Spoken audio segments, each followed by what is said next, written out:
bertemu lagi bersama aku Selen Mardiani di sini. Oke, apa kabar kalian semua? Semoga pada sehat-sehat dan selalu diberikan rezeki yang luar biasa dari Tuhan Yang Maha Kuasa ya. Oke, sebelum kita mulai kepada pembahasannya, jangan lupa dukung channel ini dengan like, comment, share, and subscribe dulu ya. Dan jangan lupa juga nyalakan lonceng notifikasinya, biar jangan ketinggalan sama video-video selanjutnya. Oke, kalau kalian sudah subscribe, kita langsung saja kepada pembahasannya. Nah, di video kali ini aku mau membahas tentang 5 cara menabung 30 juta yang optimal dan ideal. Nah, karena ada yang nanya, Kak, gimana caranya supaya aku punya tabungan 30 juta dalam setahun? Oke, nyimak penjelasan berikut ini ya.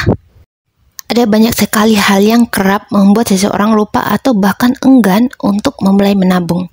Padahal penghasilan yang dimiliki terbilang besar dan jauh lebih cukup jika sekedar digunakan untuk memenuhi kebutuhan pokok sehari-hari. Hanya saja karena godaan membeli barang konsumtif ataupun kebiasaan hangout di tempat bergengsi tak terbendung, tabungan tak kunjung terisi berada banyak tujuan finansial yang harus tercapai.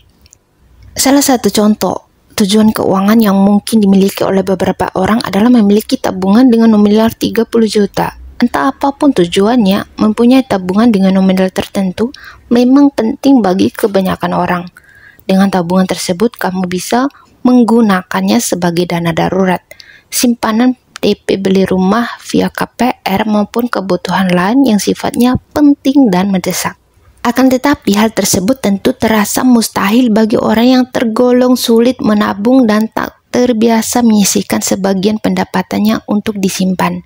Padahal asal mengetahui metode yang dapat, tepat dan sesuai dengan kemampuan serta kepribadiannya, menabung dapat menjadi aktivitas yang berjalan lancar hingga tujuan finansial yang tercapai.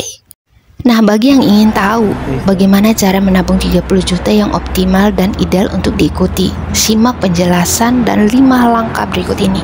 Yang pertama teman-teman, kita harus alokasikan dana tabungan setidaknya 30% gaji bulanan agar bisa lekas mencapai tujuan finansial.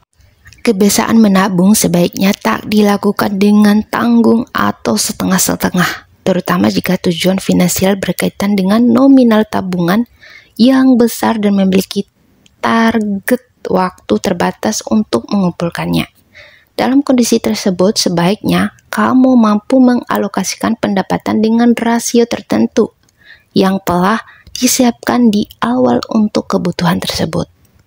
Hal ini berarti nominal dana yang ditabung bukan berasal dari dana yang tersisa setelah kebutuhan pokok dan sekunder terpenuhi semuanya, melainkan alokasi dana tabungan di awal atau ketika hari gajian tiba sesuai dengan rasio yang telah ditentukan sebelumnya.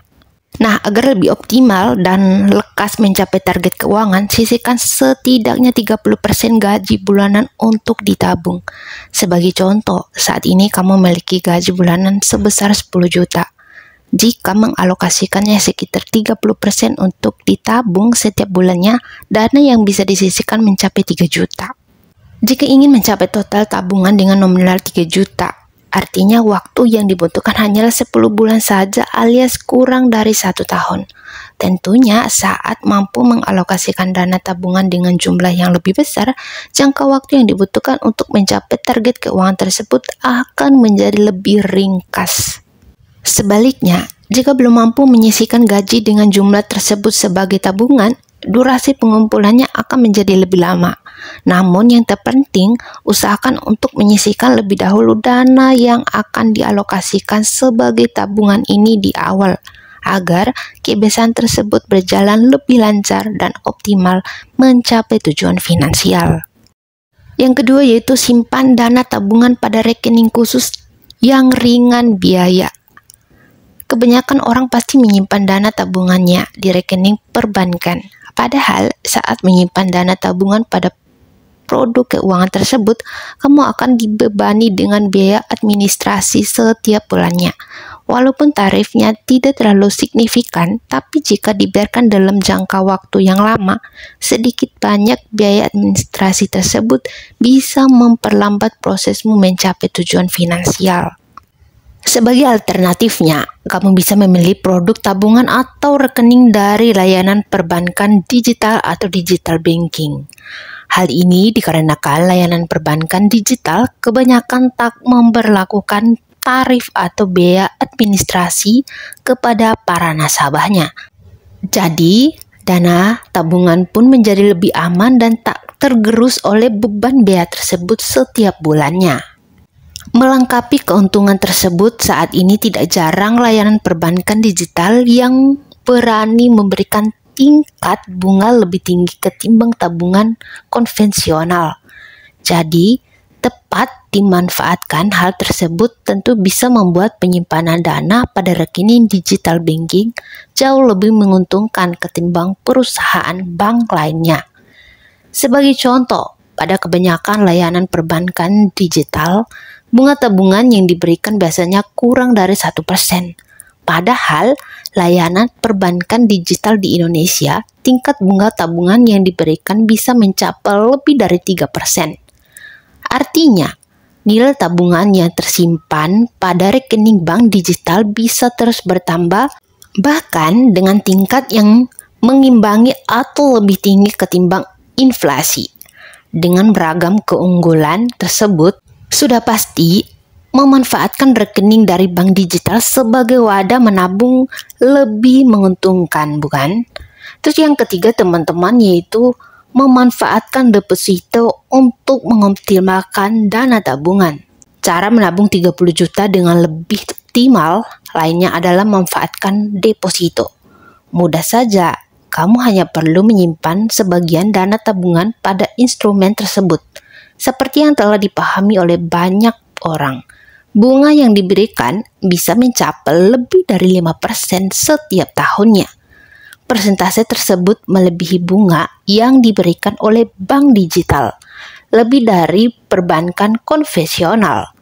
Karenanya, menabung menggunakan deposito kerap dijadikan sebagai rekomendasi karena bisa meningkatkan nominal dana yang tersimpan di dalamnya seiring berjalannya waktu. Oke teman-teman, agar lebih memahami tentang keuntungan menabung pada rekening deposito, simak contoh berikut ini dengan anggapan dana tersimpan sebesar 15 juta dan bunga 6%. Di sini terdiri dari 3 bagian, yaitu yang pertama bunga deposito. Bunga deposito ini sama dengan dana pokok tersimpan kali bunga kali 30 hari kali 80% beban pajak banding 365 hari. Sama dengan 15 juta kali 6% kali 30 kali 80 banding 365 hari. Jadi sama dengan bunga yang kita dapat, yaitu depositonya, yaitu 59.200. Jadi, berdasarkan perhitungan tersebut, bisa diketahui jika menabung di deposito bisa memberikan bunga sekitar 59.200 per bulannya. Sehingga menabung pada instrumen tersebut akan menjadi lebih menguntungkan ketimbang rekening bank biasa ataupun bank digital. Cara yang keempat adalah lebih memaksimal kumpulan dana tabungan dengan reksadana. Jika ingin mendapatkan keuntungan bunga yang lebih tinggi menjanjikan lagi, kamu bisa menyimpan dana tabungan di reksadana atau RD yang memiliki tingkat risiko rendah. Beberapa contoh produk reksadana yang cocok digunakan sebagai sarana menabung adalah RD, pendapatan tetap, dan RD pasar uang. Alasannya karena dana yang tersimpan pada produk tersebut tidak terlalu berisiko mengalami fluktuasi yang mampu menurunkan nilai dananya secara signifikan. Di samping itu, tingkat bunga yang dijanjikan cenderung lebih tinggi ketimbang deposito ataupun bank sehingga mampu memberikan keuntungan menggiurkan. Pada reksadana pasar uang, 100% dananya dialokasikan pada beragam instrumen yang terbilang aman, seperti deposito, obligasi swasta dan negara, serta sukuk. Sementara pada RD pendapatan tetap, setidaknya 80% dana investasi dialokasikan pada obligasi negara dan sisanya pada obligasi perusahaan serta pasar uang atau deposito. Nah, dijamin dengan memanfaatkan produk keuangan ini, target keuangan yang telah kamu tetapkan akan tercapai dengan lebih lancar dan tepat waktu. Cara yang kelima yaitu perbaiki arus cash, finansial, dan rem pengeluaran tak perlu. Cara yang terakhir agar memiliki banyak dana yang bisa dialokasikan sebagai cara menabung 30 juta, kamu juga perlu mengecek dan memperbaiki arus cash keuangan. Jika ada pengeluaran tak perlu atau bersifat konsumtif, jangan ragu untuk menghilangkannya agar finansial menjadi lebih prima.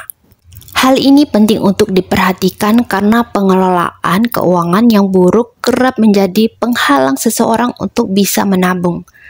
Tidak sedikit kasus orang yang sebenarnya memiliki gaji besar, tapi tak memiliki tabungan sama sekali karena gaya hidupnya yang salah dan terlampau boros. Untuk itu, pastikan mengerem segala pengeluaran tak perlu agar memiliki dana yang bisa disisihkan sebagai tabungan. Bila perlu, siapkan dulu dana tabungan dengan nominal tertentu di awal, baru menggunakan sisanya untuk mencukupi kebutuhan hidup dan keinginan.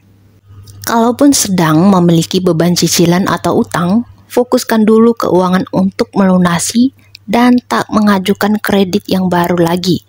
Apabila hal ini berhasil dilakukan dengan disiplin dan konsisten, sudah pasti target menabung 30 juta bahkan di atasnya bisa lebih lekas tercapai. Bukan sekedar mimpi, capai target keuangan dengan cara menabung yang tepat. Itulah 5 cara menabung 30 juta yang bisa kamu cadangkan agar bisa mencapai target keuangan tersebut tepat waktu. Yang perlu digarisbawahi adalah aktivitas menabung harus dilakukan dengan konsisten dan disiplin. Juga sabar. Tanpa sikap tersebut, menabung hanya akan menjadi wacana saja dan rentan berhenti di tengah jalan sehingga tujuan finansial tak bisa terwujud secara optimal dan ideal sesuai rencana.